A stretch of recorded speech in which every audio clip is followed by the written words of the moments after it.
এই যে আমাদের দেশে যে নিয়মটা চালু হয়েছে, একামতের আগে মুয়াজ্জিন মোটা গলায় কয় দাঁড়াইয়া কাতার সোজা করুন, তারপর সব দাঁড়ায় যায়, ঠিক কিনা? তারপর মুয়াজ্জিন একামত শুকে তারপর নামাজ হয়। আল্লাহর কসম এটা সুন্নতের খেলাফ, মাকরুহে তাহরিমা, বেদাতে সাইয়্যা। রাসূলুল্লাহর জামানায় এইরকম কোন নিয়ম চালু ছিল না। রাসূলুল্লাহর জামানায় মুসল্লি কেউ শুয়ে থাকতেন, কেউ বসে থাকতেন, কেউ দাঁড়ায় থাকতেন। মুয়াজ্জিন একামত দিলে দাঁড়ানো শুরু হইতো। কেউ আল্লাহু আকবার বলে দাঁড়াইতো, কেউ আশহাদু আল্লাহ দাঁড়াইতো, কেউ আশহাদু আন্না মুহাম্মাদুর রাসূলুল্লাহ বলে দাঁড়াতো, কেউ হাইয়া আলা সালাহ বলে দাঁড়াতো, কেউ একামত শেষে দাঁড়াতো। এবং এমন রওয়ায়াত বুখারীতে আমি পেয়েছি যে একামতের শেষে সাহাবা একরাম দাঁড়িয়েছেন।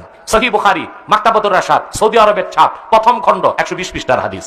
সাহাবী বলেন, ইদা উকিমাতিস সালাতু ফাউদ্দিলাতিস সুফুফু কিয়ামা।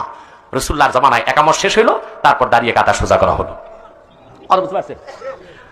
এখন আপনাকে দাঁড়াতে হবে একামত শুরুর পরই, যখন দাঁড়ান, তবে সর্বোত্তম হাইয়া আলা সালার সময়। ফতোয়া স্বামীতে এসছে, ইয়াকুমুল ইমামু ওয়াল মুকিম ইনদাল হাইয়ালাতাইন ইনদা উলামাইনা সালাসাতি ইল্লা যুফর। আমাদের তিন বড় ইমাম আবু হানিফা, মুহাম্মদ, আবু ইউসুফ, তাদের মতে ইমাম ও মুক্তাদি তখন দাঁড়াবে যখন মুয়াজ্জিন বলবে হাইয়া আলা সালাহ।